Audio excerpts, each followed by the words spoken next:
The Poetics of Aristotle. By Aristotle.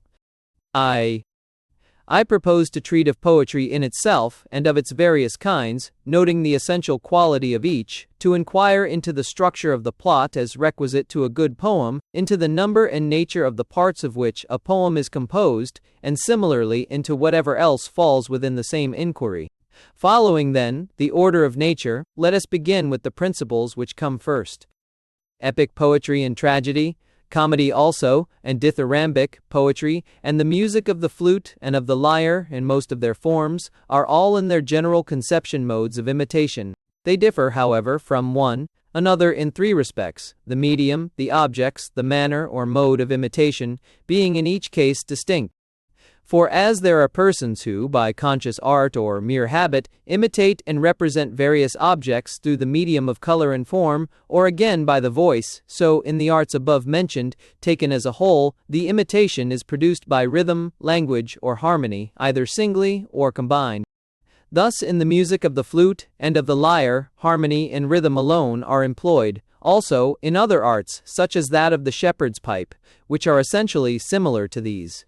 In dancing, rhythm alone is used without harmony, for even dancing imitates character, emotion, and action, by rhythmical movement. There is another art which imitates by means of language alone, and that either in prose or verse, which, verse, again, may either combine different meters or consist of but one kind. But this has hitherto been without a name. For there is no common term we could apply to the mimes of Sophron and Xenarchus, and the Socratic dialogues on the one hand, and, on the other, to poetic imitations in iambic, elegiac, or any similar meter. People do, indeed, add the word makers, or poets, to the name of the meter, and speak of elegiac poets, or epic, that is, hexameter poets, as if it were not the imitation that makes the poet, but the verse that entitles them all indiscriminately to the name. Even when a treatise on medicine or natural science is brought out in verse, the name of poet is by custom given to the author, and yet Homer and Empedocles have nothing in common but the meter, so that it would be right to call the one poet, the other physicist, rather than poet. On the same principle, even if a writer in his poetic imitation were to combine all meters, as Chaeremon did in his Centaur, which is a medley composed of meters of all kinds, we should bring him too under the general term poet. So much then for these distinctions. There are, again, some arts which employ all the means above mentioned, namely, rhythm, tune, and meter. Such are dithyrambic and gnomic poetry, and also tragedy and comedy. But between them the difference is, that in the first two cases, these means are all employed in combination, in the latter, now one means is employed, now another. Such, then, are the differences of the arts with respect to the medium of imitation. Since the objects of imitation are men in action, and these men must be either of a higher or a lower type, for moral character mainly answers to these divisions, goodness and badness being the distinguishing marks of moral differences, it follows that we must represent men either as better than in real life, or as worse, or as they are. It is the same in painting. Polygnotus depicted men as nobler than they are, Pauson as less noble, Dionysius drew them true to life. Now it is evident that each of the modes of imitation above mentioned will exhibit these differences, and become a distinct kind in imitating objects that are thus distinct.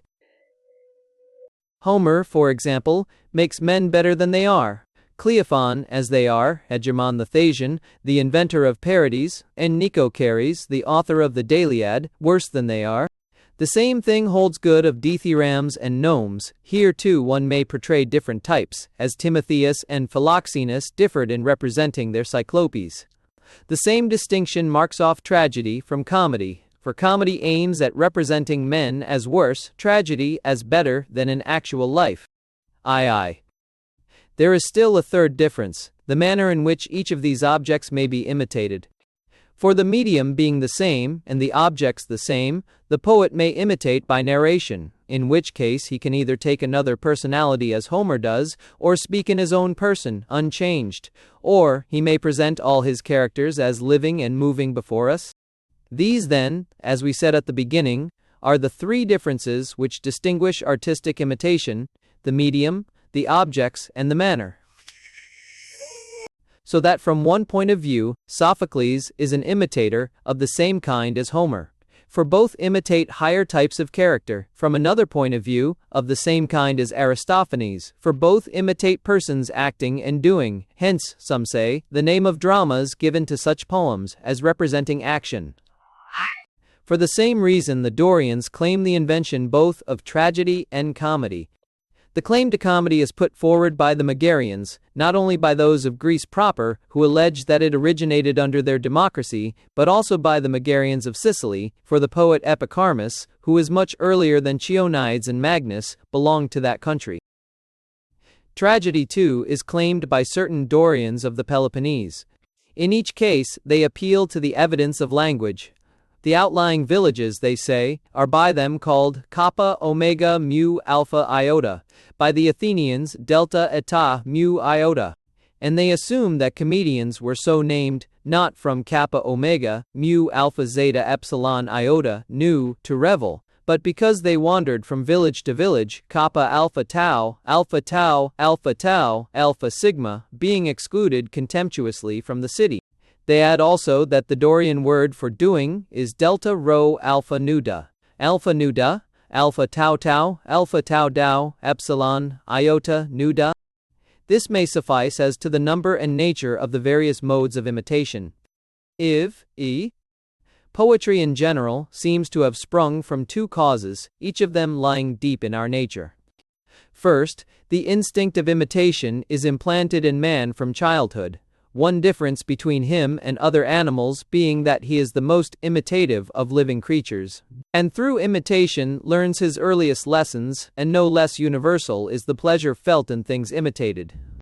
We have evidence of this in the facts of experience. Objects which in themselves we view with pain, we delight to contemplate when reproduced with minute fidelity, such as the forms of the most ignoble animals and of dead bodies.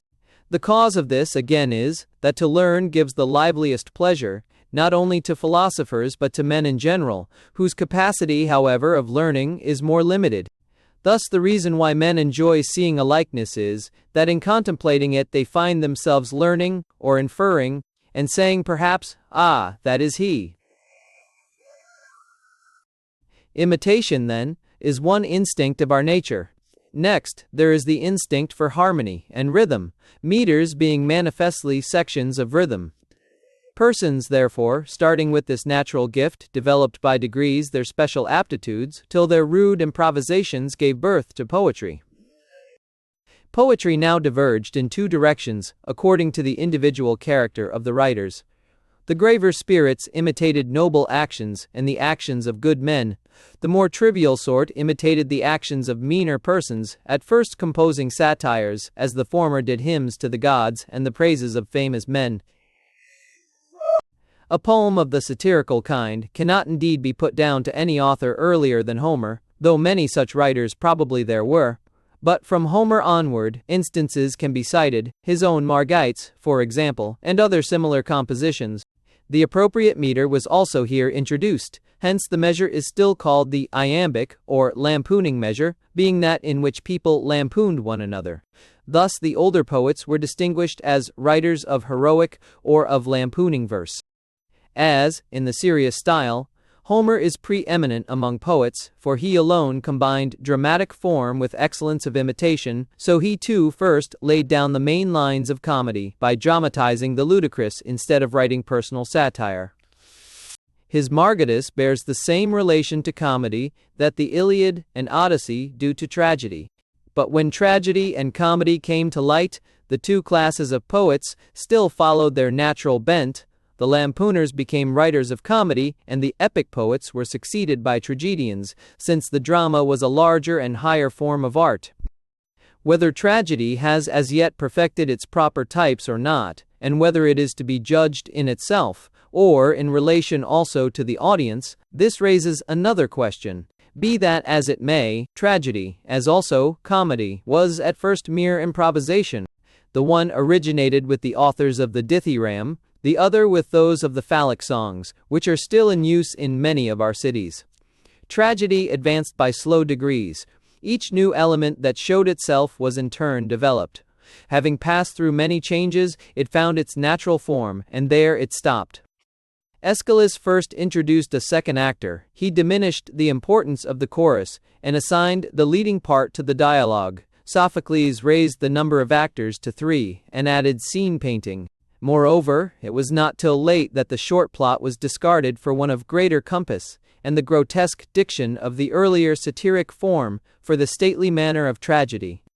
The iambic measure then replaced the trochaic tetrameter, which was originally employed when the poetry was of the satiric order and had greater affinities with dancing. Once dialogue had come in, nature herself discovered the appropriate measure. For the iambic is, of all measures, the most colloquial. We see it in the fact that conversational speech runs into iambic lines more frequently than into any other kind of verse, rarely into hexameters, and only when we drop the colloquial intonation. The additions to the number of episodes or acts, and the other accessories of which tradition tells, must be taken as already described, for to discuss them in detail would, doubtless, be a large undertaking. v. Comedy is, as we have said, an imitation of characters of a lower type, not, however, in the full sense of the word bad, the ludicrous being merely a subdivision of the ugly. It consists in some defect or ugliness which is not painful or destructive. To take an obvious example, the comic mask is ugly and distorted, but does not imply pain. The successive changes through which tragedy passed, and the authors of these changes, are well known, whereas comedy has had no history, because it was not at first treated seriously. It was late before the archon granted a comic chorus to a poet. The performers were till then voluntary. Comedy had already taken definite shape when comic poets, distinctively so called, are heard of. Who furnished it with masks or prologues, or increased the number of actors, these and other similar details remain unknown. As for the plot, it came originally from Sicily, but of Athenian writers, Crates was the first who, abandoning the iambics or lampooning form, generalized his themes and plots. Epic poetry agrees with tragedy insofar as it is an imitation in verse of characters of a higher type. They differ in that epic poetry admits but one kind of meter and is narrative in form. They differ, again, in their length, for tragedy endeavors, as far as possible, to confine itself to a single revolution of the sun, or but slightly to exceed this limit, whereas the epic action has no limits of time. This, then, is a second point of difference, though at first the same freedom was admitted in tragedy as in epic poetry. Of their constituent parts, some are common to both, some peculiar to tragedy. Whoever, therefore, knows what is good or bad, tragedy, knows also about epic poetry. All the elements of an epic poem are found in tragedy, but the elements of a tragedy are not all found in the epic poem. Vi is cr. Of the poetry which imitates in hexameter verse, and of comedy, we will speak hereafter. Let us now discuss tragedy, resuming its formal definition, as resulting from what has been already said. Tragedy, then, is an imitation of an action that is serious, complete, and of a certain magnitude, in language embellished with each kind of artistic ornament, the several kinds being found in separate parts of the play, in the form of action, not of narrative, through pity and fear affecting the proper purgation of these emotions. By language embellished, I mean language into which rhythm, harmony, and song enter. By the several kinds and separate parts, I mean that some parts are rendered through the medium of verse alone, others again with the aid of song. Now, as tragic imitation implies persons acting, it necessarily follows, in the first place, that spectacular equipment will be a part of tragedy. Next, song and diction, for these are the medium of imitation. By diction, I mean the mere metrical arrangement of the words. As for song, it is a term whose sense everyone understands. Again, tragedy is the imitation of an action, and an action implies personal agents, who necessarily possess certain distinctive qualities both of character and thought. For it is by these that we qualify actions themselves, and these, thought and character, are the two natural causes from which actions spring, and on actions again all success or failure depends. Hence, the plot is the imitation of the action, for by plot I here mean the arrangement of the incidents.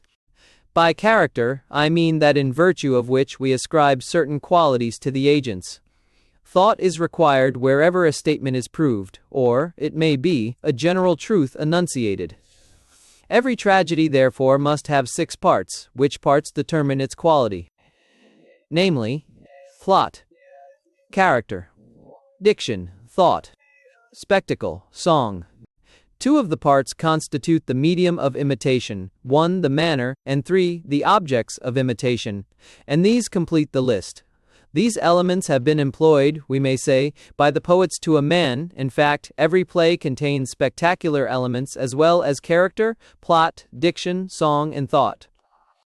But most important of all is the structure of the incidents, for tragedy is an imitation, not of men, but of an action and of life, and life consists in action, and its end is a mode of action, not a quality. Now character determines men's qualities, but it is by their actions that they are happy, or the reverse. Dramatic action, therefore, is not with a view to the representation of character. Character comes in as subsidiary to the actions. Hence the incidents and the plot are the end of a tragedy, and the end is the chief thing of all. Again, without action, there cannot be a tragedy, there may be without character.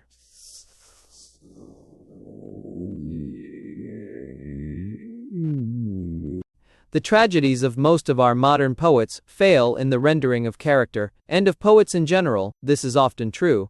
It is the same in painting, and here lies the difference between Zeuxis and Polygnotus. Polygnotus delineates character well, the style of Zeuxis is devoid of ethical quality.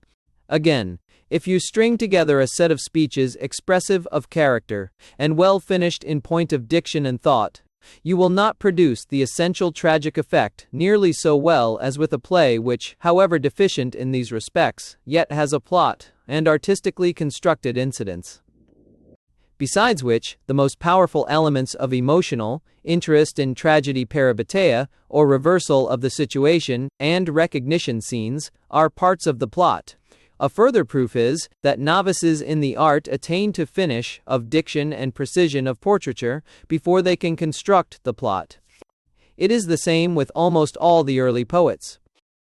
The plot, then, is the first principle, and, as it were, the soul of a tragedy. Character holds the second place. A similar fact is seen in painting. The most beautiful colors, laid on confusedly, will not give as much pleasure as the chalk outline of a portrait. Thus tragedy is the imitation of an action, and of the agents, mainly with a view to the action. Third in order is thought, that is, the faculty of saying what is possible and pertinent in given circumstances.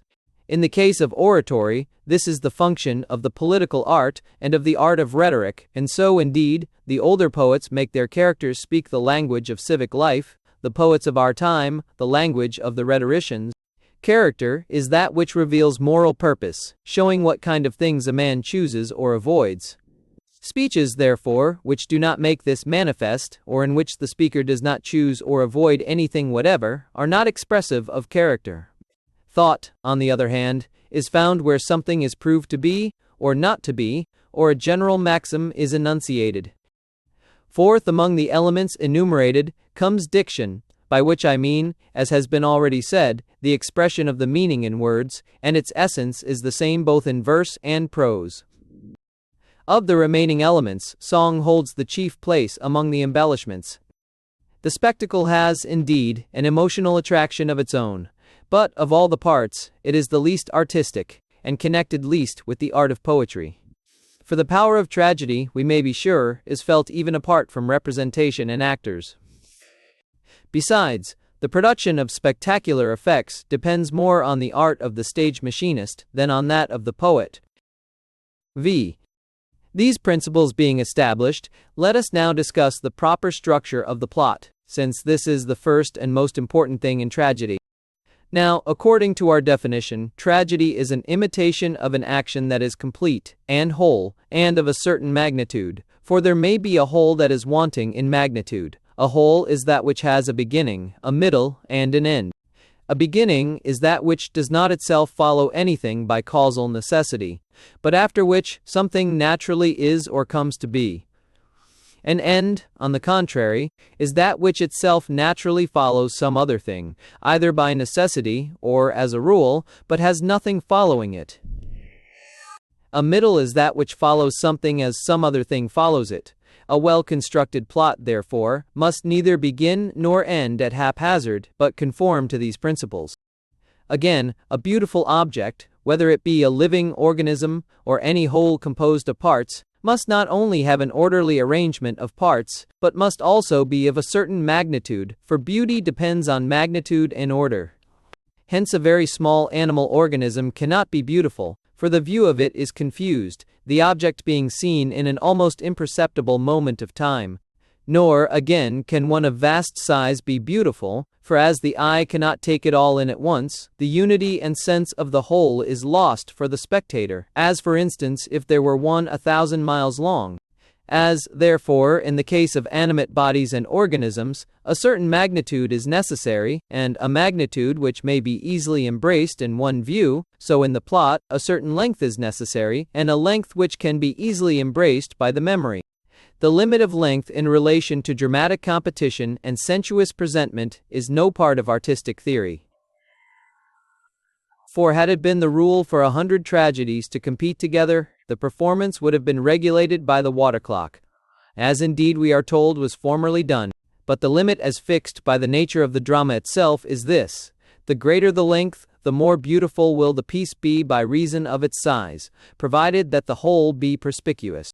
And to define the matter roughly, we may say that the proper magnitude is comprised within such limits that the sequence of events, according to the law of probability or necessity, will admit of a change from bad fortune to good, or from good fortune to bad. VIE. Unity of plot does not, as some persons think, consist in the unity of the hero. For infinitely various are the incidents in one man's life which cannot be reduced to unity, and so too, there are many actions of one man out of which we cannot make one action. Hence, the error, as it appears, of all poets who have composed a Heraclid, a Theseid, or other poems of the kind. They imagine that as Heracles was one man, the story of Heracles must also be a unity. But Homer, as in all else he is of surpassing merit, here too, whether from art or natural genius, seems to have happily discerned the truth. In composing the Odyssey, he did not include all the adventures of Odysseus, such as his wound on Parnassus, or his feigned madness at the mustering of the host, incidents between which there was no necessary or probable connection. But he made the Odyssey, and likewise the Iliad, to center round an action that in our sense of the word, is one. As therefore, in the other imitative arts, the imitation is one when the object imitated is one, so the plot, being an imitation of an action, must imitate one action, and that a whole, the structural union of the parts being such that, if any one of them is displaced or removed, the whole will be disjointed and disturbed. For a thing whose presence or absence makes no visible difference, is not an organic part of the whole. X.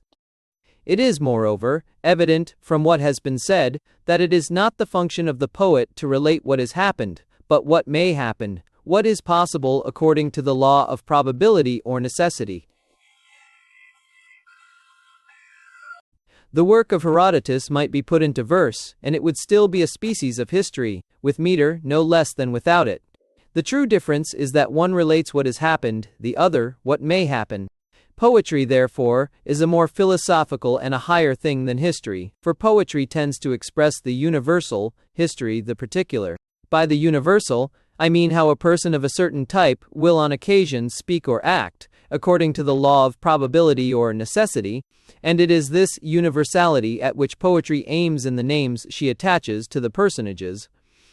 The particular is, for example, what Alcibiades did or suffered.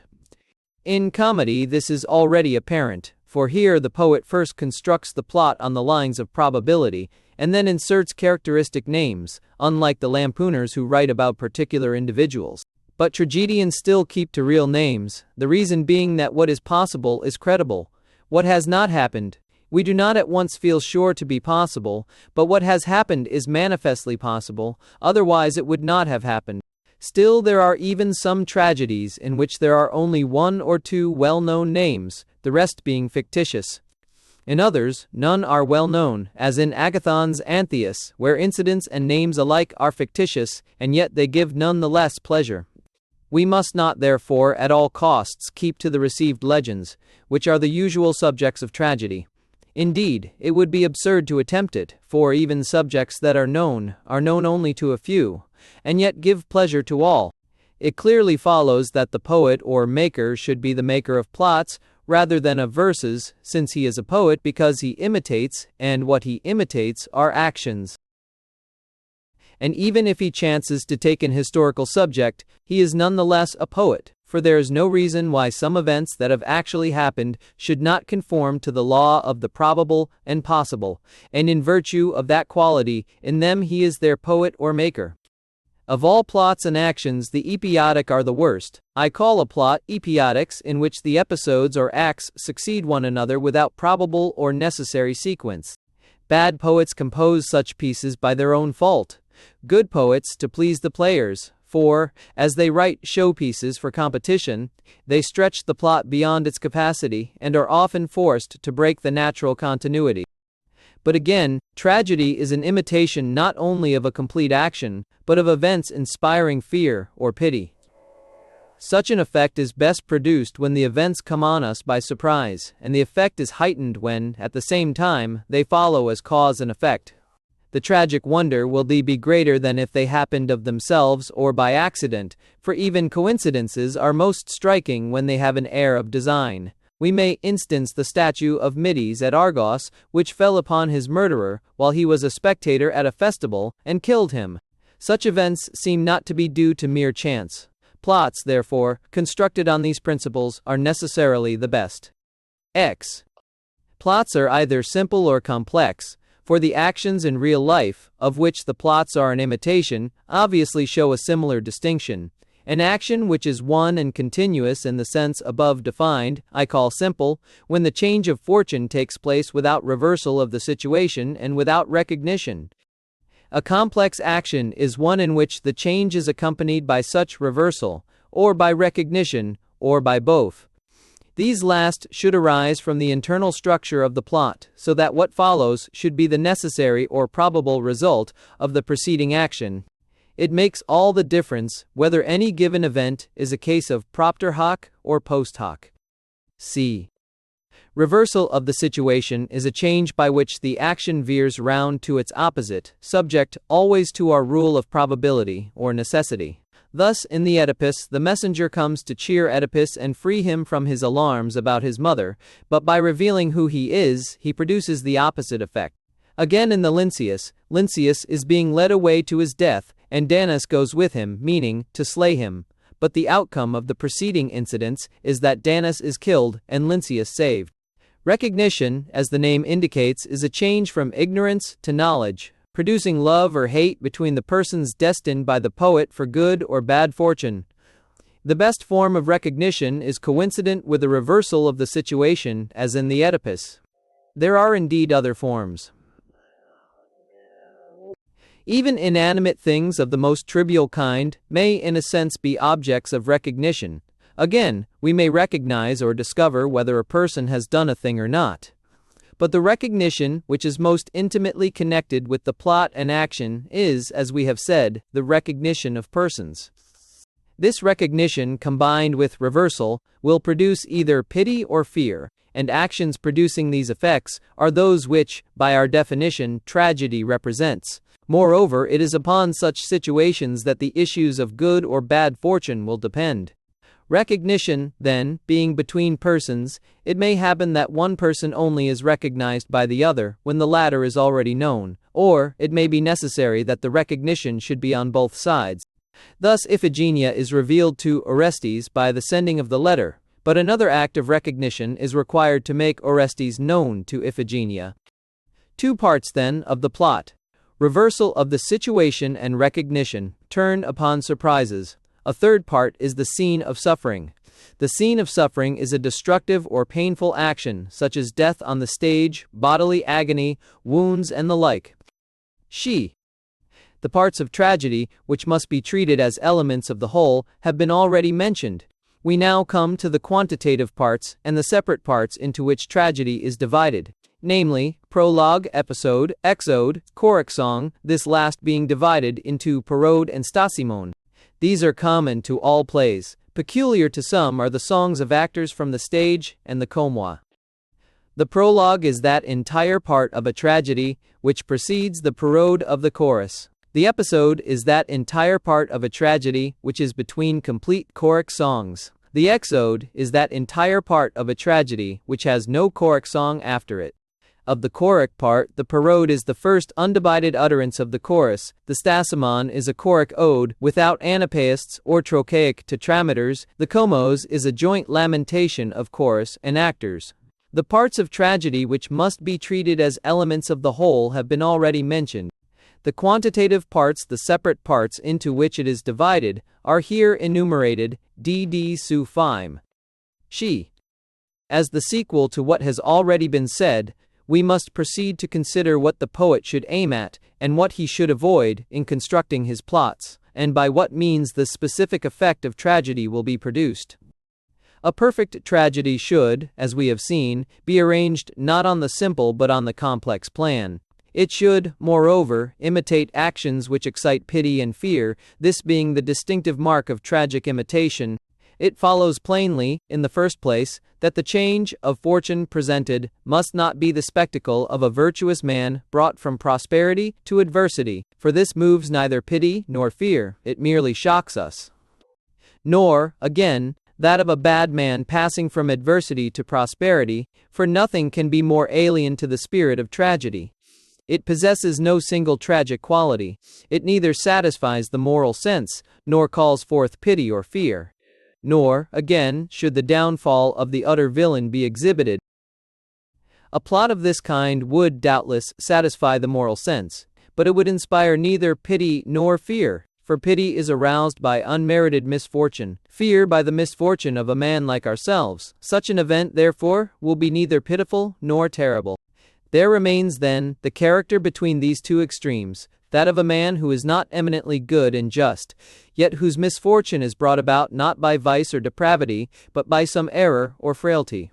He must be one who is highly renowned and prosperous, a personage like Oedipus, Thyestes, or other illustrious men of such families. A well-constructed plot should, therefore, be single in its issue, rather than double as some maintain. The change of fortune should be not from bad to good, but, reversely, from good to bad. It should come about as the result not of vice, but of some great error or frailty, in a character either such as we have described, or better, rather than worse. The practice of the stage bears out our view. At first the poets recounted any legend that came in their way. Now, the best tragedies are founded on the story of a few houses, on the fortunes of Alcmaeon, Oedipus, Orestes, Meleager, Thyestes, Telephus, and those others who have done or suffered something terrible. A tragedy, then, to be perfect according to the rules of art, should be of this construction. Hence they are in error who censure Euripides just because he follows this principle in his plays, many of which end unhappily. It is, as we have said, the right ending. The best proof is that on the stage and in dramatic competition, such plays, if well worked out, are the most tragic in effect, and Euripides, faulty though he may be in the general management of his subject, yet is felt to be the most tragic of the poets. In the second rank comes the kind of tragedy which some place first. Like the Odyssey, it has a double thread of plot, and also an opposite catastrophe for the good and for the bad. It is accounted the best because of the weakness of the spectators, for the poet is guided in what he writes by the wishes of his audience. The pleasure, however, thence derived, is not the true tragic pleasure. It is proper rather to comedy, where those who, in the piece, are the deadliest enemies, like Orestes and Aegisthus, quit the stage as friends at the close, and no one slays or is slain. Shivi does. Fear and pity may be aroused by spectacular means, but they may also result from the inner structure of the piece, which is the better way and indicates a superior poet. For the plot ought to be so constructed that, even without the aid of the eye, he who hears the tale told will thrill with horror and melt to pity at what takes place. This is the impression we should receive from hearing the story of the Oedipus. But to produce this effect by the mere spectacle is a less artistic method, and dependent on extraneous aids. Those who employ spectacular means to create a sense, not of the terrible, but only of the monstrous, are strangers to the purpose of tragedy, for we must not demand of tragedy any and every kind of pleasure, but only that which is proper to it. And since the pleasure which the poet should afford is that which comes from pity and fear through imitation, it is evident that this quality must be impressed upon the incidents. Let us then determine what are the circumstances which strike us as terrible or pitiful. Actions capable of this effect must happen between persons who are either friends or enemies or indifferent to one another. If an enemy kills an enemy, there is nothing to excite pity either in the act or the intention, except so far as the suffering in itself is pitiful. So again, with indifferent persons. But when the tragic incident occurs between those who are near or dear to one another, if, for example, a brother kills, or intends to kill, a brother, a son, his father, a mother, her son, a son, his mother, or any other deed of the kind is done, and these are the situations to be looked for by the poet. He may not indeed destroy the framework of the received legends. The fact, for instance, that Clytemnestra was slain by Orestes and Eriphyle by Alcmaeon, but he ought to show invention of his own, and skillfully handle the traditional material. Let us explain more clearly what is meant by skillful handling. The action may be done consciously and with knowledge of the persons, in the manner of the older poets. It is thus, too, that Euripides makes Medea slay her children. Or, again, the deed of horror may be done, but done in ignorance, and the tie of kinship or friendship be discovered afterwards. The Oedipus of Sophocles is an example. Here, indeed, the incident is outside the drama proper, but cases occur where it falls within the action of the play. One may cite the Alcmaeon of Astydamas, or Telegonus in The Wounded Odysseus. Again, there is a third case. Olto be about to act with knowledge of the persons, and then not to act. The fourth case is when someone is about to do an irreparable deed through ignorance, and makes the discovery before it is done. These are the only possible ways. For the deed must either be done or not done, and that wittingly or unwittingly. But of all these ways, to be about to act knowing the persons and then not to act, is the worst. It is shocking without being tragic, for no disaster follows. It is, therefore, never, or very rarely, found in poetry. One instance, however, is in the Antigone, where Haman threatens to kill Creon. The next and better way is that the deed should be perpetrated. Still better, that it should be perpetrated in ignorance, and the discovery made afterwards. There is then nothing to shock us, while the discovery produces a startling effect. The last case is the best, as when in the Cresphontes Merope is about to slay her son, but, recognizing who he is, spares his life. So, in the Iphigenia, the sister recognizes the brother just in time. Again in the Hele, the son recognizes the mother when on the point of giving her up. This, then, is why a few families only, as has been already observed, furnish the subjects of tragedy. It was not art, but happy chance, that led the poets in search of subjects to impress the tragic quality upon their plots. They are compelled, therefore, to have recourse to those houses whose history contains moving incidents like these. Enough has now been said concerning the structure of the incidents and the right kind of plot. XB. In respect of character, there are 4 things to be aimed at. First, and most important, it must be good. Now any speech or action that manifests moral purpose of any kind will be expressive of character. The character will be good if the purpose is good. Its rule is relative to each class. Even a woman may be good, and also a slave, though the woman may be said to be an inferior being, and the slave quite worthless. The second thing to aim at is propriety. There is a type of manly valor, but valor in a woman, or unscrupulous cleverness, is inappropriate. Thirdly, character must be true to life, for this is a distinct thing from goodness and propriety, as here described. The fourth point is consistency. For though the subject of the imitation, who suggested the type, be inconsistent, still he must be consistently inconsistent. As an example of motiveless degradation of character, We have Menelaus in the Orestes, of character indecorous and inappropriate, the lament of Odysseus in the Scylla, and the speech of Melanippe, of inconsistency, the Iphigenia at Aulis, for Iphigenia, the suppliant, in no way resembles her later self. As in the structure of the plot, so too in the portraiture of character, the poet should always aim either at the necessary or the probable. Thus, a person of a given character should speak or act in a given way, by the rule either of necessity or of probability, just as this event should follow that by necessary or probable sequence.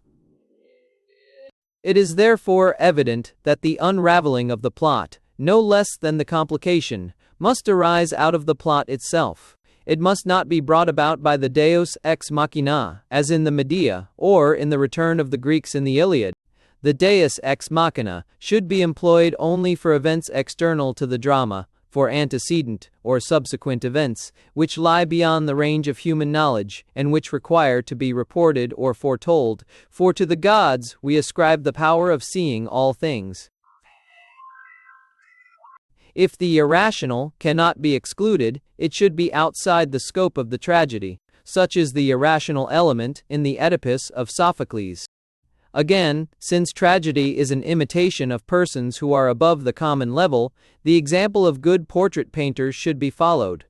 They, while reproducing the distinctive form of the original, make a likeness which is true to life and yet more beautiful.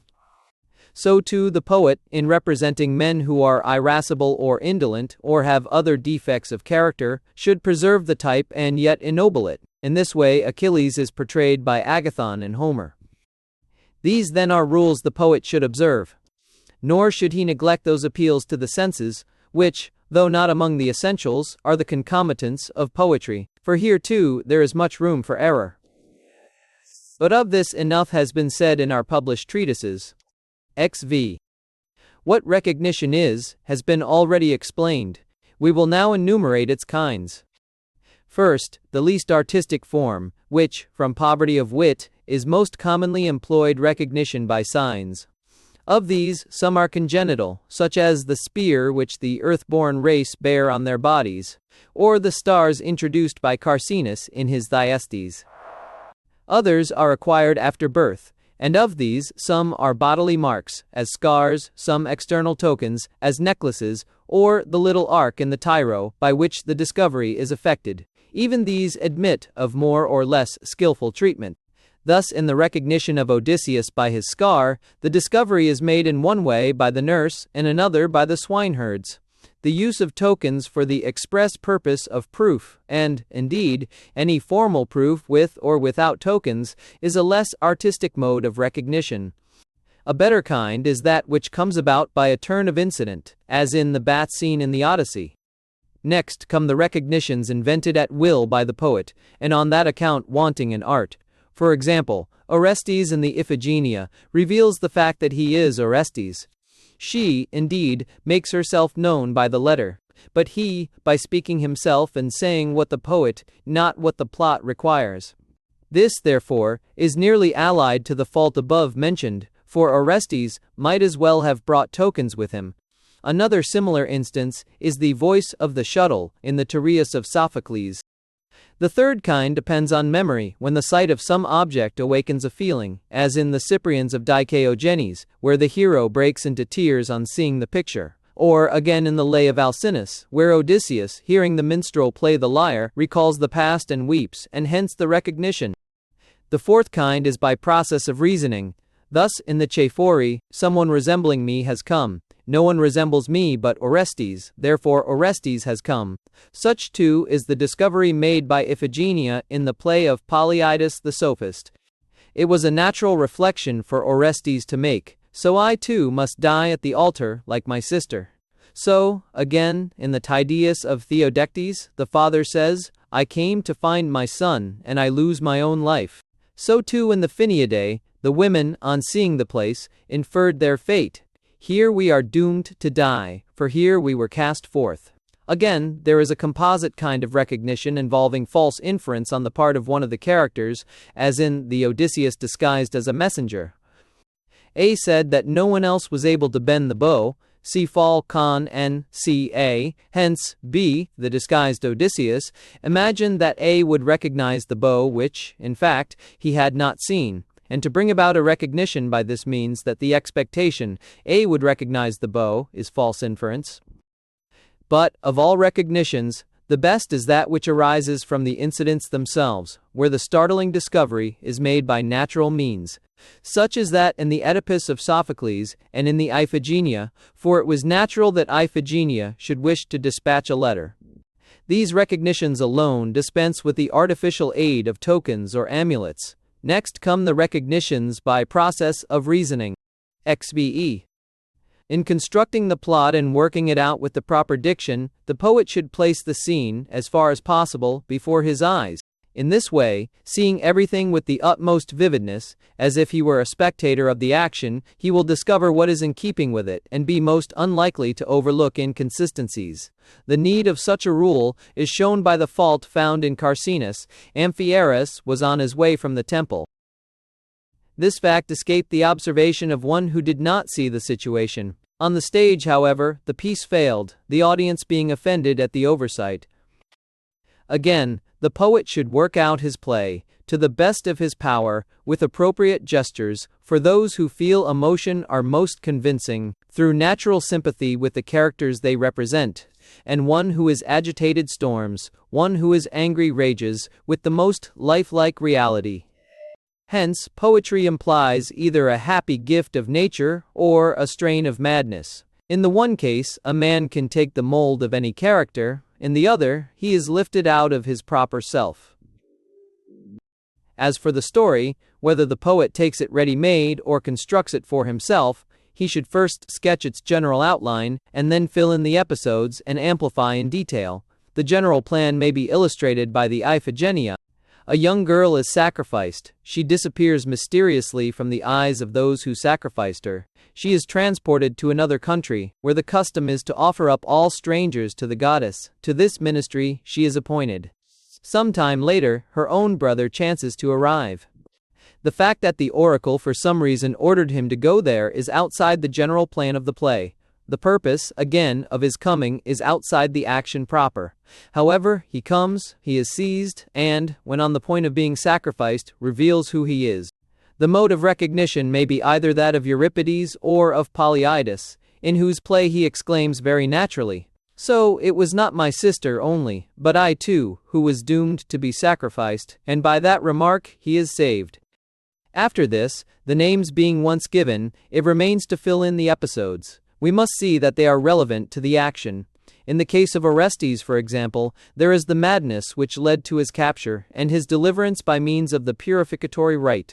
In the drama, the episodes are short, but it is these that give extension to epic poetry. Thus, the story of the Odyssey can be stated briefly. A certain man is absent from home for many years. He is jealously watched by Poseidon and left desolate.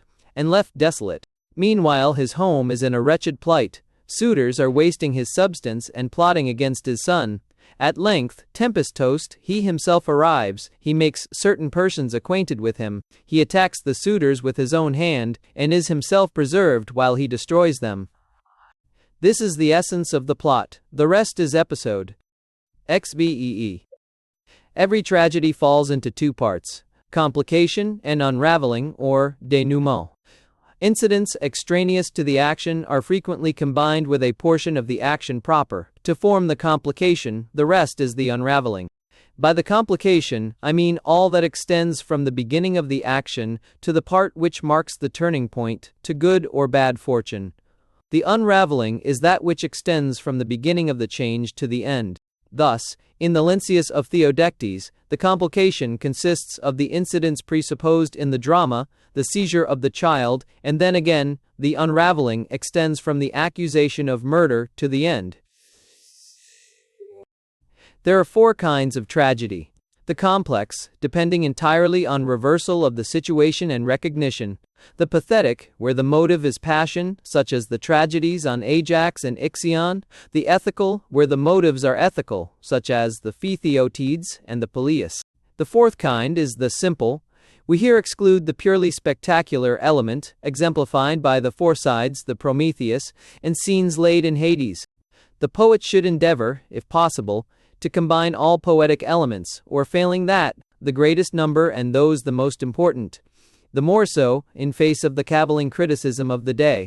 For whereas there have hitherto been good poets, each in his own branch, the critics now expect one man to surpass all others in their several lines of excellence. In speaking of a tragedy as the same or different, the best test to take is the plot. Identity exists where the complication and unraveling are the same. Many poets tie the knot well, but unravel it ill. Both arts, however, should always be mastered. Again, the poet should remember what has been often said, and not make an epic structure into a tragedy. By an epic structure, I mean one with a multiplicity of plots. As if, for instance, you were to make a tragedy out of the entire story of the Iliad. In the epic poem, owing to its length, each part assumes its proper magnitude. In the drama, the result is far from answering to the poet's expectation.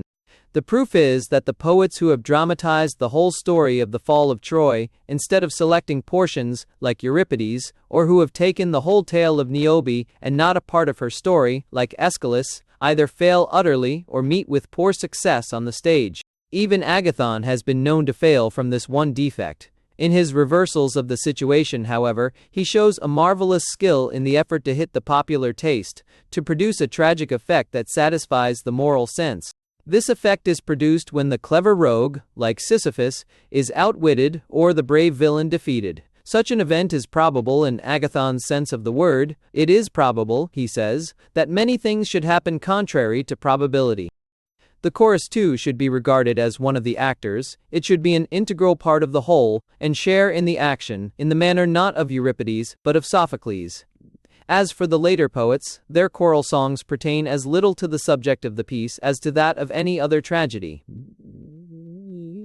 They are, therefore, sung as mere interludes, a practice first begun by Agathon. Yet what difference is there between introducing such choral interludes and transferring a speech, or even a whole act, from one play to another? It remains to speak of diction and thought, the other parts of tragedy having been already discussed. Concerning thought, we may assume what is said in the rhetoric, to which inquiry the subject more strictly belongs.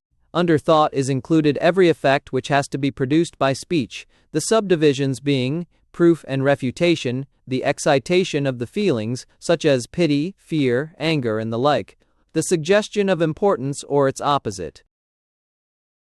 Now, it is evident that the dramatic incidents must be treated from the same points of view as the dramatic speeches, when the object is to evoke the sense of pity, fear, importance, or probability. The only difference is that the incidents should speak for themselves without verbal exposition, while the effects aimed at in speech should be produced by the speaker and as a result of the speech. For what were the business of a speaker if the thought were revealed quite apart from what he says? Next, as regards diction. One branch of the inquiry treats of the modes of utterance. But this province of knowledge belongs to the art of delivery and to the masters of that science. It includes, for instance, what is a command, a prayer, a statement, a threat, a question, an answer, and so forth. To know or not to know these things involves no serious censure upon the poet's art. For who can admit the fault imputed to Homer by Protagoras, that in the words "Sing, goddess of the wrath," he gives a command under the idea that he utters a prayer? For to tell someone to do a thing or not to do it is, he says, a command. We may, therefore, pass this over as an inquiry that belongs to another art, not to poetry. XX. Language in general includes the following parts: letter, syllable, connecting word, noun, verb, inflection or case, sentence or phrase. A letter is an indivisible sound, yet not every such sound, but only one which can form part of a group of sounds. For even brutes utter indivisible sounds, none of which I call a letter. A sound I mean may be either a vowel, a semivowel, or a mute. A vowel is that which without impact of tongue or lip has an audible sound. A semivowel, that which with such impact has an audible sound, as S and R. A mute, that which with such impact has by itself no sound, but joined to a vowel sound, becomes audible, as G and D. These are distinguished according to the form assumed by the mouth, and the place where they are produced, according as they are aspirated, or smooth, long or short, as they are acute, grave, or of an intermediate tone, which enquiry belongs in detail to the writers on meter. A syllable is a non-significant sound, composed of a mute and a vowel. For gur without, o is a syllable, as also with a, gra, but the investigation of these differences belongs also to metrical science. A connecting word is a non-significant sound, which neither causes nor hinders the union of many sounds into one significant sound. It may be placed at either end, or in the middle of a sentence. Or, a non-significant sound, which, out of several sounds, each of them significant, is capable of forming one significant sound, as alpha, mu, theta, iota, epi, iota, and the like. Or, a non-significant sound, which marks the beginning, end, or division of a sentence, such, however, that it cannot correctly stand by itself at the beginning of a sentence, as mu epsilon nu, so fk, eta, tau, omicron, iota, eta, tau, omicron, iota. A noun is a composite significant sound, not marking time, of which no part is in itself significant. For in double or compound words, we do not employ the separate parts as if each were in itself significant. Thus, in Theodorus, God-given, the delta omega rho omicron nu or gift is not in itself significant. A verb is a composite significant sound, marking time, in which, as in the noun, no part is in itself significant. For man or white does not express the idea of when, but he walks, or he has walked, does connote time, present or past. Inflection belongs both to the noun and verb, and expresses either the relation of, to, or the like, or that of number, whether one or many, as man or men, or the modes, or tones in actual delivery, e.g. a question or a command. In did he go, and go, are verbal inflections of this kind. A sentence or phrase is a composite significant sound, some at least of whose parts are in themselves significant, for not every such group of words consists of verbs and nouns, the definition of man, for example, but it may dispense even with the verb. Still, it will always have some significant part, as in walking, or Cleon, son of Cleon. A sentence or phrase may form a unity in two ways, either as signifying one thing, or as consisting of several parts linked together. Thus the Iliad is won by the linking together of parts, the definition of man by the unity of the thing signified. XXE. Words are of two kinds, simple and double. By simple I mean those composed of non-significant elements, such as gamma, eta. By double or compound, those composed either of a significant and non-significant element, though within the whole word no element is significant, or of elements that are both significant. A word may likewise be triple, quadruple, or multiple in form, like so many Massilian expressions, e.g. Hermokaiko, Xanthus, who prayed to Father Zeus. Every word is either current, or strange, or metaphorical, or ornamental, or newly coined, or lengthened, or contracted, or altered. By a current or proper word I mean one which is in general use among a people. By a strange word, one which is in use in another country. Plainly, therefore, the same word may be at once strange and current, but not in relation to the same people. The word sigma, iota, gamma, upsilon, nu, omicron, nu, o, lance, is to the Cyprians a current term, but to us a strange one. Metaphor is the application of an alien name by transference either from genus to species, or from species to genus, or from species to species, or by analogy, that is, proportion. Thus from genus to species, as, there lies my ship, for lying at anchor is a species of lying. From species to genus, as, verily 10,000 noble deeds hath Odysseus wrought, for 10,000 is a species of large number, and is here used for a large number generally. From species to species, as, with blade of bronze drew away the life, and cleft the water with the vessel of unyielding bronze.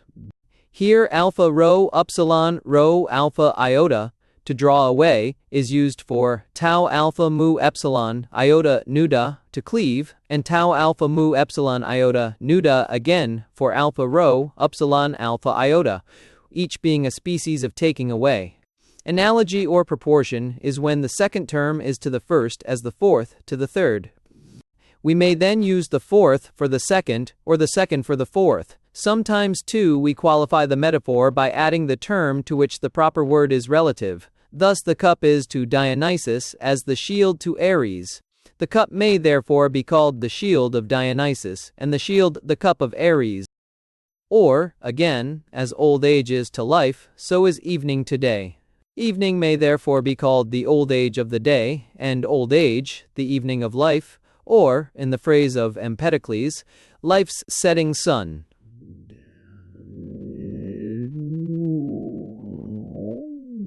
For some of the terms of the proportion, there is at times no word in existence, dull the metaphor may be used. For instance, to scatter seed is called sowing, but the action of the sun in scattering his rays is nameless. Still, this process bears to the sun the same relation as sowing to the seed, hence the expression of the poets, sowing the God-created light. There is another way in which this kind of metaphor may be employed. We may apply an alien term, and then deny of that term one of its proper attributes, as if we were to call the shield, not the cup of Ares, but the wineless cup. An ornamental word, wom, first ow. A newly coined word is one which has never been even in local use, but is adopted by the poet himself. Some such words there appear to be as epsilon, rho u, upsilon gamma, epsilon sigma, sprouters, for kappa epsilon rho, alpha tau alpha u, horns and alpha rho eta, tau eta, rho, supplicator, for iota epsilon, rho, epsilon uo, epsilon upsilon sigma, triste, not stelda, tai, epsilon, upsilon sigma, not stelda, tree, delta, bida, tree, alta, arja, tree equal, slat. A word is lengthened when its own vowel is exchanged for a longer one, or when a syllable is inserted. A word is contracted when some part of it is removed. Instances of lengthening are p-e-o-o micron, lambda eta, omicron sigma a, for p omicron lambda epsilon, omega sigma x, and p eta lambda eta iota, alpha delta epsilon omega, for cp eta lambda epsilon iota, delta omicron upsilon neta, carry stay. Of contraction, hosta kappa, rho iota, delta omega, and omicron co, as in mu iota alpha I gamma, iota, nu epsilon tau, alpha iota, alpha mu phi, omicron tau, epsilon rho omega, nu omicron co. An altered word is one in which part of the ordinary form is left unchanged, and part is recast, as in delta epsilon chi iota, upsilon giota, phylon, rho, omicron, nu kappa, alpha tau, alpha geta, omicron, nu kappa, phylon ichi, phylon xe, iota, tau, phylon, rho, omicron, nu, is for delta epsilon, rho, omicron nu, is for delta epsilon, xe, iota, omicron nu. Nouns in themselves are either masculine, feminine, or neuter. Masculine are such as endin nu, or op and he, or opu, major, odvro, major, or in some letter compounded with etsigme, odvri, stika, tadea, tadeat, today, these being tu and xe, feminine, such as end in vowels that are always long, namely ida and opia today, and odd vowels that admit of lengthening, those in alphia, today on he, alphia. Thus the number of letters in which nouns masculine and feminine end is the same, for pipsi and xe are equivalent to endings in sigma. No noun ends in a mute or a vowel short, by nature. 3 only end in iota, tabenwi, eta, lambda, iota, tabenwi, and kappa, omicron, mumui, iota, teba, mpi epsilon, pi epsilon, abi, rho, iota, 5. Iota. Neuter nouns end in these 2 latter vowels, also in nu 4, and sigma I, jekits. Xei. The perfection of style is to be clear, without being mean. The clearest style is that which uses only current or proper words, at the same time it is mean. Witness the poetry of Cleophon and of Sthenelus. That diction, on the other hand, is lofty and raised above the commonplace, which employs unusual words. By unusual, I mean strange or rare words, metaphorical, lengthened, anything, in short, that differs from the normal idiom. Yet a style wholly composed of such words is either a riddle or a jargon. A riddle, if it consists of metaphors, a jargon, if it consists of strange or rare words. For the essence of a riddle is to express true facts under impossible combinations. Now this cannot be done by any arrangement of ordinary words, but by the use of metaphor it can. Such is the riddle: a man I saw who on another man had glued the bronze by aid of fire, and others of the same kind. A diction that is made up of strange or rare terms is a jargon. A certain infusion, therefore, of these elements is necessary to style, for the strains or rare word, the metaphorical, the ornamental, and the other kinds above mentioned, will raise it above the commonplace and mean, while the use of proper words will make it perspicuous. But nothing contributes more to produce a clearness of diction that is remote from commonness than the lengthening, contraction, and alteration of words. For by deviating in exceptional cases from the normal idiom, the language will gain distinction, while, at the same time, the partial conformity with usage will give perspicuity.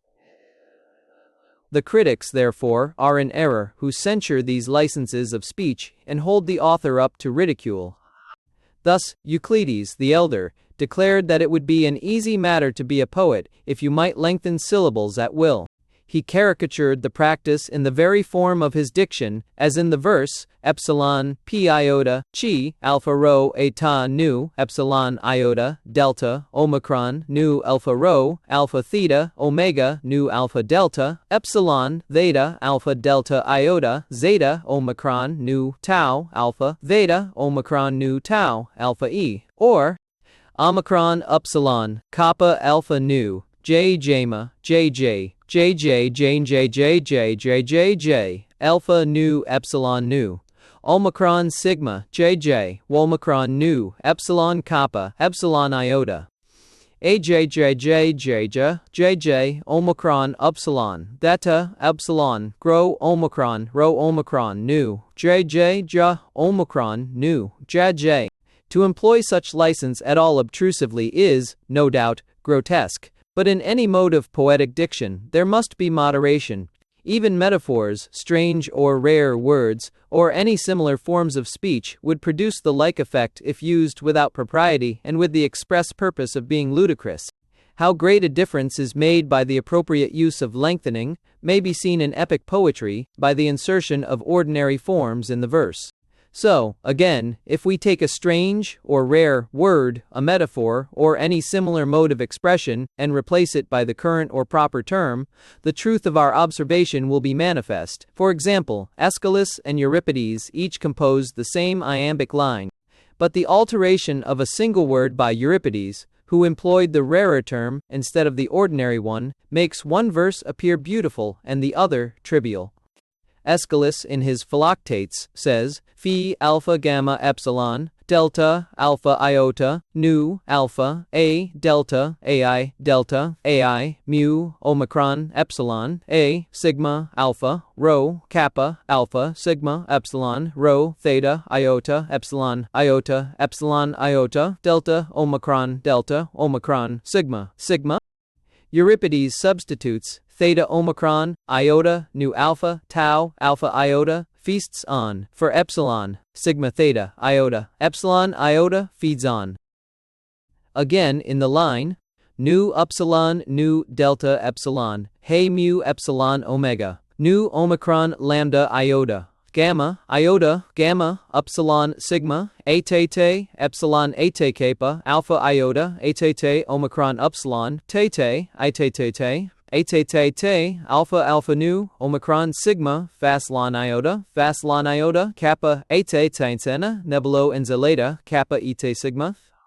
The difference will be felt if we substitute the common words ina, ue, oe, rue, delta, epsilon, mue, a tela, ru, oe, delta, mue, oe, ta, Que, ueta, kappa, rho, omicron, sigma, not na, tau, epsilon, okta, alpha, iota, alpha, rho, theta, epsilon, nu, iota, kappa, omicron, sigma, not na, tar, coieta, alpha, I, delta, iota, phi, rho, omicron, nu, alpha, epsilon, iota, kappa, epsilon, lambda, iota, omicron, nu, a kappa, alpha tau, alpha theta, epsilon iota, sigma a omicron, lambda iota, gamma eta nu eta, nu tau epsilon, eta nu backham, phi omicron, lambda iota, sigma a omicron, lambda s, the a.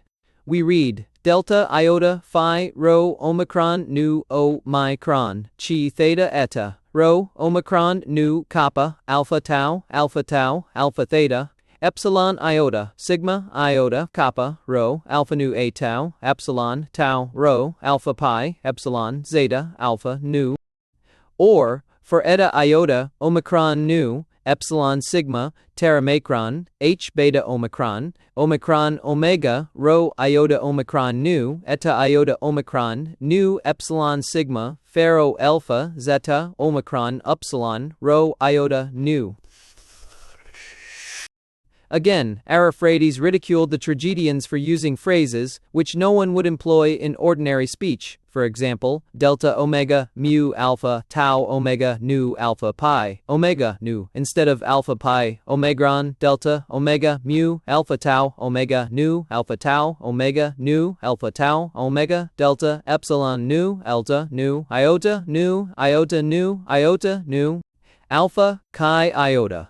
Lambda, lambda epsilon, omega sigma, pi epsilon rho iota, instead of pi epsilon rho, iota, alpha, chi iota, lambda, lambda epsilon, omega, sigma on, omega sigma, and the like. It is precisely because such phrases are not part of the current idiom that they give distinction to the style. This, however, he failed to see. It is a great matter to observe propriety in these several modes of expression, as also in compound words, strange or rare words, and so forth. But the greatest thing by far is to have a command of metaphor. This alone cannot be imparted by another.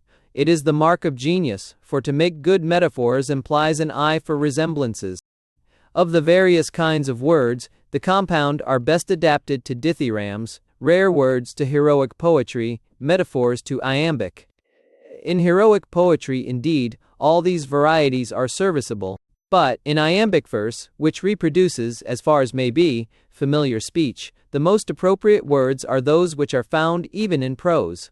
These are the current or proper, the metaphorical, the ornamental. Concerning tragedy and imitation, by means of action, this may suffice. XXI. As to that poetic imitation which is narrative in form, and employs a single meter, the plot manifestly ought, as in a tragedy, to be constructed on dramatic principles. It should have for its subject a single action, whole and complete, with a beginning, a middle, and an end. It will thus resemble a living organism in all its unity, and produce the pleasure proper to it. It will differ in structure from historical compositions, which of necessity present not a single action, but a single period, and all that happened within that period, to one person, or to many, little connected together, as the events may be. For, as the sea fight at Salamis and the battle with the Carthaginians in Sicily took place at the same time, but did not tend to any one result, so, in the sequence of events, one thing sometimes follows another, and yet no single result is thereby produced. Such is the practice, we may say, of most poets. Here again, then, as has been already observed, the transcendent excellence of Homer is manifest. He never attempts to make the whole war of Troy the subject of his poem, though that war had a beginning and an end.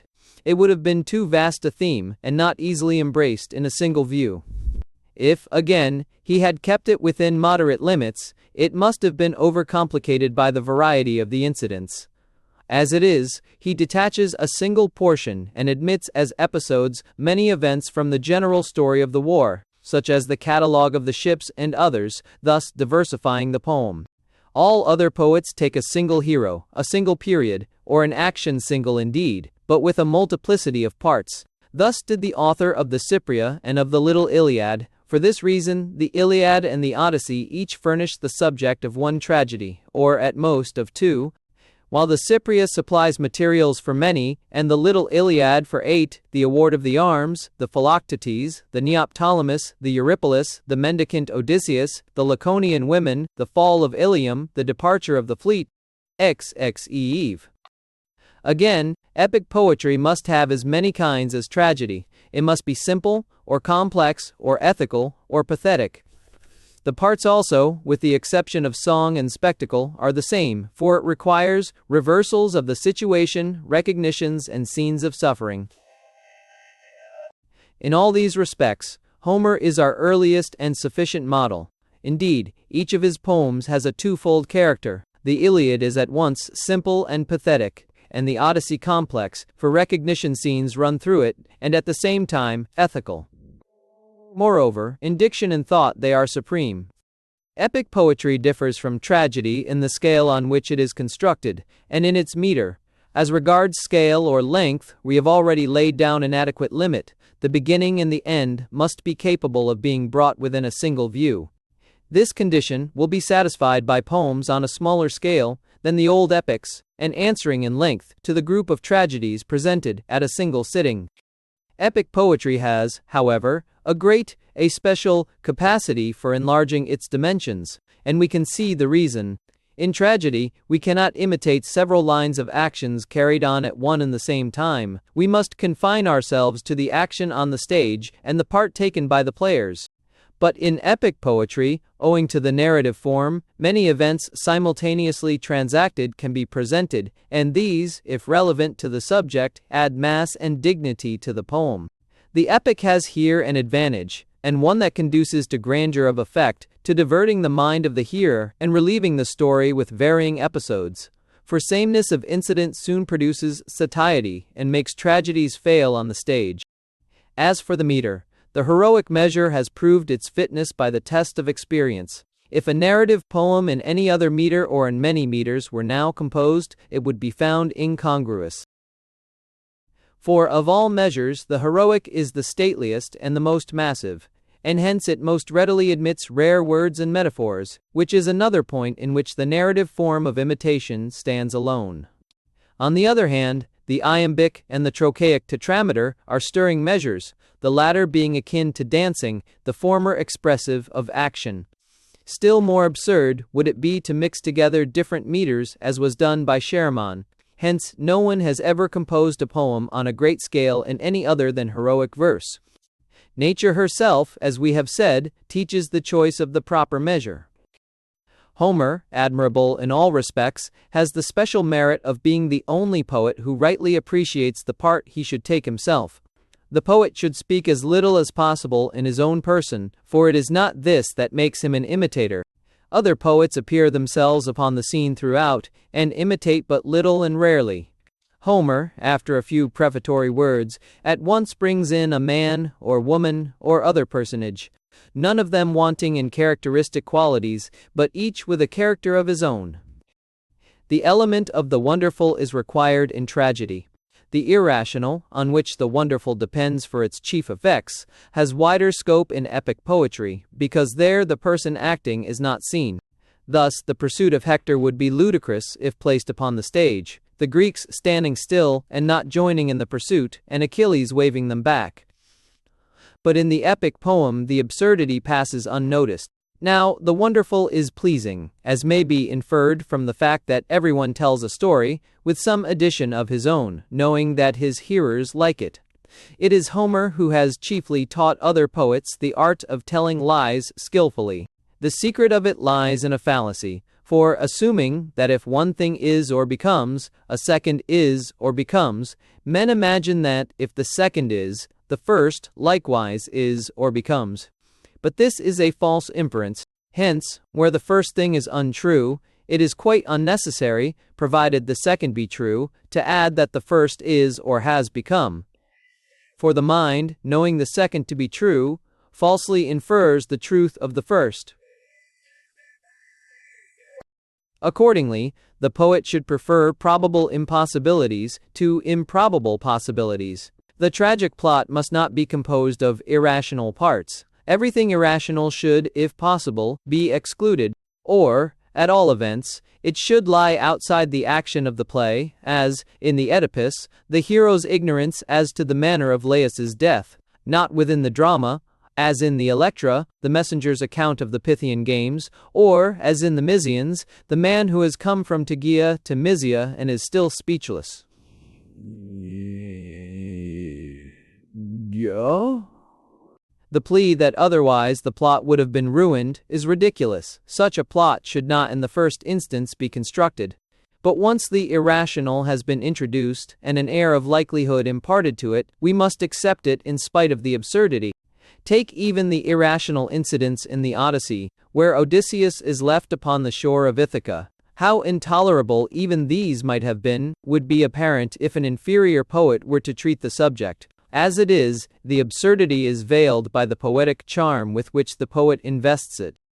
The diction should be elaborated in the pauses of the action, where there is no expression of character or thought. For, conversely, character and thought are merely obscured by a diction that is over-brilliant. XXB. With respect to critical difficulties and their solutions, the number and nature of the sources from which they may be drawn may be thus exhibited. The poet, being an imitator, like a painter or any other artist, must of necessity imitate one of three objects: things as they were or are, things as they are said or thought to be, or things as they ought to be.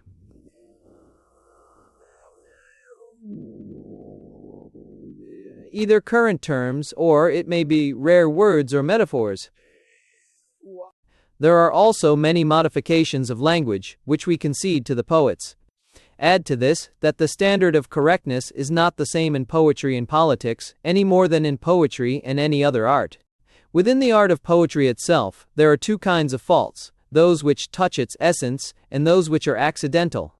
If a poet has chosen to imitate something, but has imitated it incorrectly, through want of capacity, the error is inherent in the poetry. But if the failure is due to a wrong choice, if he has represented a horse as throwing out both his off legs at once, or introduced technical inaccuracies in medicine, for example, or in any other art, the error is not essential to the poetry. These are the points of view from which we should consider and answer the objections raised by the critics. First, as to matters which concern the poet's own art. If he describes the impossible, he is guilty of an error.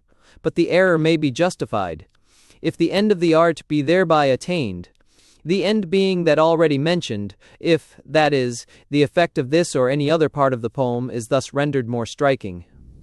A case in point is the pursuit of Hector.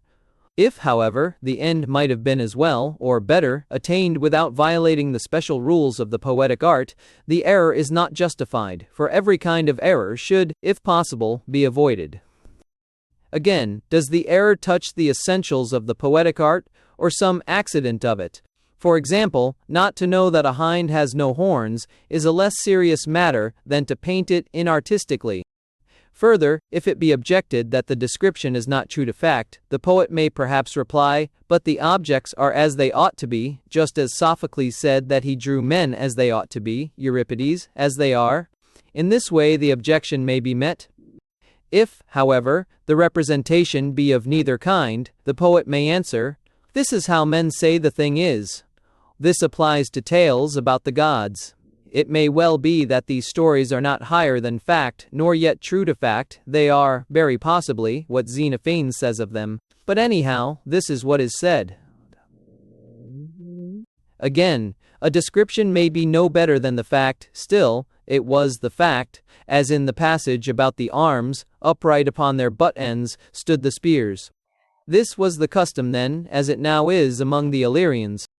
Again, in examining whether what has been said or done by someone is poetically right or not, we must not look merely to the particular act or saying, and ask whether it is poetically good or bad.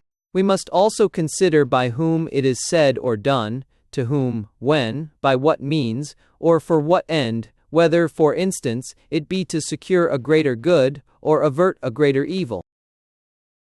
Other difficulties may be resolved by due regard to the usage of language. We may note a rare word, as in omicron upsilon, rho eta, alpha sigma, mu epsilon nu, phi rho omega tau, omicron nu, phi rho omicron nu, phi, where the poet perhaps employs omicron upsilon rho eta, alpha sigma, phi and nut, in the sense of mules but of sentinels.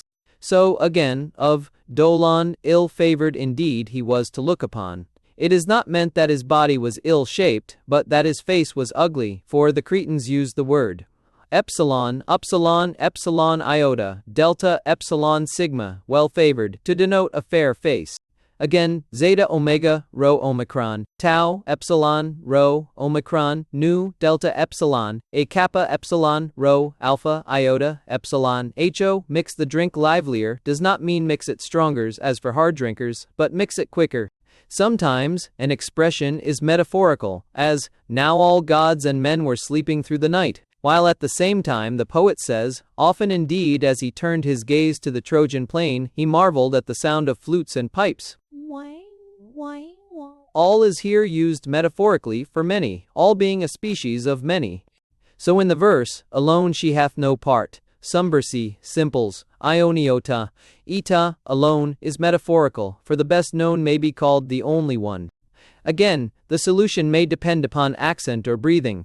Thus, Hippias of Thasos solved the difficulties in the lines, as delta iota, delta omicron, mu epsilon nu, delta iota, delta omicron, mu epsilon nu, delta epsilon nu, omicron iota. Et tat, al omicron.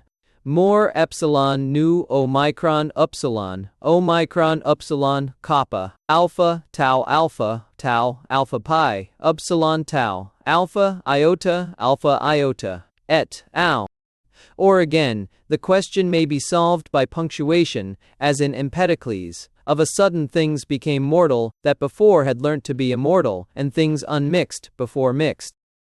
Or again by ambiguity of meaning, as p alpha, rho omega chi, eta, kappa, epsilon, nu, delta, epsilon, mi, t, phi, lambda, epsilon, omega, epsilon, mi, nu, epsilon, cur, where the word t, minda, epsilon, omega is ambiguous.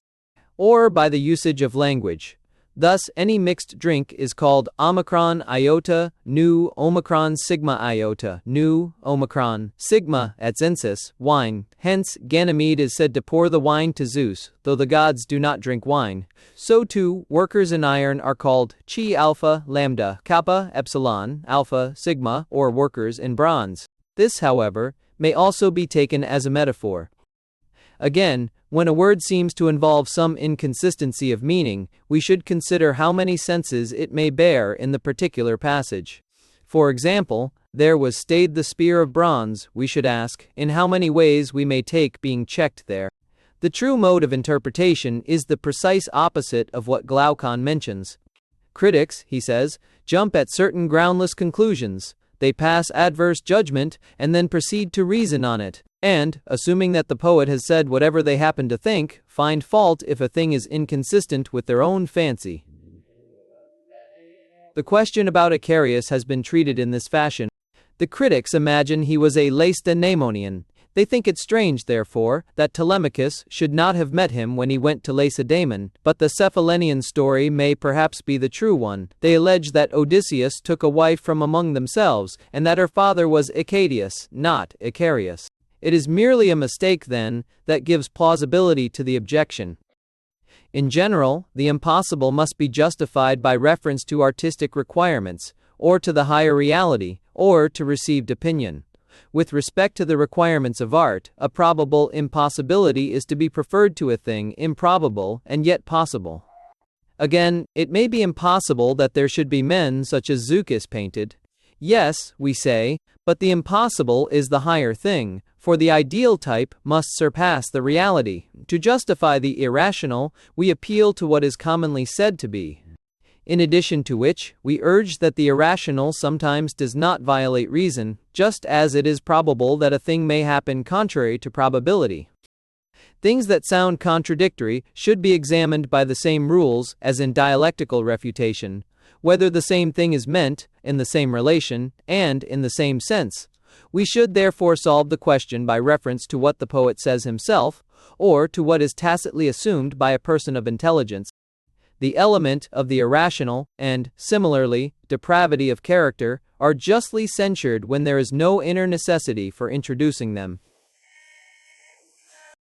Thus, there are 5 sources from which critical objections are drawn. Things are censured either as impossible, or irrational, or morally hurtful, or contradictory, or contrary to artistic correctness. The answers should be sought under the 12 heads above mentioned. XXI. The question may be raised whether the epic or tragic mode of imitation is the higher. If the more refined art is the higher, and the more refined in every case is that which appeals to the better sort of audience, the art which imitates anything and everything is manifestly most unrefined. The audience is supposed to be too dull to comprehend unless something of their own is thrown in by the performers, who therefore indulge in restless movements. Bad flute players twist and twirl, if they have to represent the quoit throw, or hustle the corypheus when they perform the scylla. Tragedy, it is said, has this same defect. We may compare the opinion that the older actors entertained of their successors. Meniscus used to call Callipides apes on account of the extravagance of his action, and the same view was held of Pindarus. Tragic art, then, as a whole, stands to epic in the same relation as the younger to the elder actors. So we are told that epic poetry is addressed to a cultivated audience, who do not need gesture, tragedy, to an inferior public. Being then unrefined, it is evidently the lower of the two. Now, in the first place, this censure attaches not to the poetic, but to the histrionic art. For gesticulation may be equally overdone in epic recitation, as by Sosistratus, or in lyrical competition, as by Mnemosytheus the Opuntian.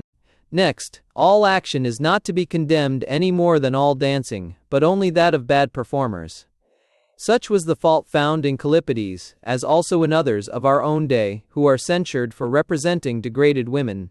Again, tragedy, like epic poetry, produces its effect even without action. It reveals its power by mere reading. If then, in all other respects it is superior, this fault, we say, is not inherent in it. And superior it is, because it has all the epic elements. It may even use the epic meter, with the music and spectacular effects as important accessories, and these produce the most vivid of pleasures. Further, it has vividness of impression in reading as well as in representation. Moreover, the art attains its end within narrower limits, for the concentrated effect is more pleasurable than one which is spread over a long time and so diluted. What, for example, would be the effect of the edifice of Sophocles if it were cast into a form as long as the Iliad? Once more, the epic imitation has less unity, as is shown by this, that any epic poem will furnish subjects for several tragedies. Thus, if the story adopted by the poet has a strict unity, it must either be concisely told and appear truncated, or, if it conform to the epic canon of length, it must seem weak and watery. Such length implies some loss of unity, if, the poem is constructed out of several actions, like the Iliad and the Odyssey, which have many such parts, each with a certain magnitude of its own. Yet these poems are as perfect as possible in structure. Each is, in the highest degree attainable, an imitation of a single action. If, then, tragedy is superior to epic poetry in all these respects, and, moreover, fulfills its specific function better as an art, for each art ought to produce, not any chance pleasure, but the pleasure proper to it, as already stated, it plainly follows that tragedy is the higher art, as attaining its end more perfectly. Thus much may suffice concerning tragic and epic poetry in general, their several kinds and parts, with the number of each, and their differences, the causes that make a poem good or bad, the objections of the critics and the answers to these objections.